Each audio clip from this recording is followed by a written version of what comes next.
Labi unta karon ang usa sa mga cast sa bagong GMA drama nga Las Hermanas. We have this morning Kapuso actress and a proud mom of two girls, Miss Jenica Garcia. Maupay nga aga, Jenica. Welcome to GMA Regional TV Live. Salamat! Maayong buntag, Cebu! Thank you so much, Cecil, for having me. And of course, we'd love to get to know more about your daughters. Ikaw ba, Jenica, how will you describe Maury as an ate? How is she taking care naman of her younger sister? Si Mori, she is very patient for her age. So, natutuwa ako na makita yun sa kanya. Kaya hindi ko rin maiwasan minsan pag bigla siyang pumipitik. Kasi kahit naman adults, di ba? If you keep on giving, you keep on adjusting. She keeps on adjusting kasi for that my younger child. So, hindi maiwasan na minsan bigla siyang mapipikon na hindi ko siya mapagalitan kasi alam ko kung gaano siya matiisin. At syempre, kung mapapanood nila ngayon, nila ni Maury and Alessia itong interview natin, ano naman yung message mo para sa kanilang dalawa? Sige, Maury, Alessi, walang dili gagawin ang nanay para sa imuha. Daghan ang pagmamahal ko sa'yo, Maury, Alessi. Wow, short but sweet message. And may halong Bisaya pa, galing mo naman. Ayan, and of course, aside from talking about your daughters this morning, may sorpresa ka sa amin, Jenica. Itong karakter mo bilang si Brenda dito sa Las Hermanas. Pwede mo ba kaming kwentuhan saan iikot yung istorya ng Las Hermanas? Okay, so ang Las Hermanas ay umiikot sa storya ng tatlong magkakapatid, si Yasmin, si Faith, at si Thea. Ang character ko doon ay si Brenda. So ako ang gugulo sa buhay ni Dorothy.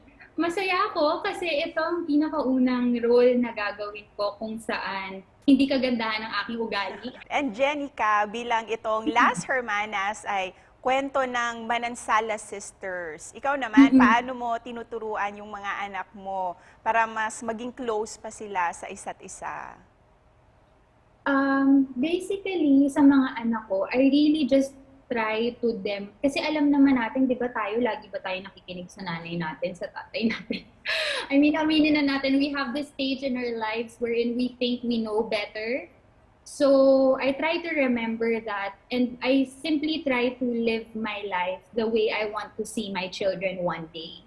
And of course, going back to your role dito sa Las Hermanas, paano naman babaguhin ni Brenda Macario ang buhay ng mga Manansala Sisters? Mayayanig talaga ang pag-iibigan ni Jason Abalos tsaka ni Dorothy dahil isa makulit din talaga yung character ko dito. Kaya sana po abangan po talaga ninyo. It sounds very interesting and exciting, Jenica. We're very excited for you in this new role. Kaya naman, please invite all our viewers to watch Las Hermanas dito sa GMA. Cebu, mga Cebuana at Cebuano, hello po. Ako po si Jenica Garcia. Sana po abangan po ninyo ang airing ng Las Hermanas. Malapit na po yan. Maraming salamat mga kapuso. And of course, before we end this interview, Jenica, ano din yung mensahe mo para sa mga kapuso natin dito sa Central and Eastern Visayas? Sana po lagi kayong mag-ayo-ayo. Tama ba? Ayo-ayo po kada adlaw kay ang hirap ng pandemya, di po ba? Pero dili mag-worry kay si God lagi man dyan para sa atin. And thank you for that message, Jenica. Daghang salamat. Salamat kaayo, Cecil. Thank you.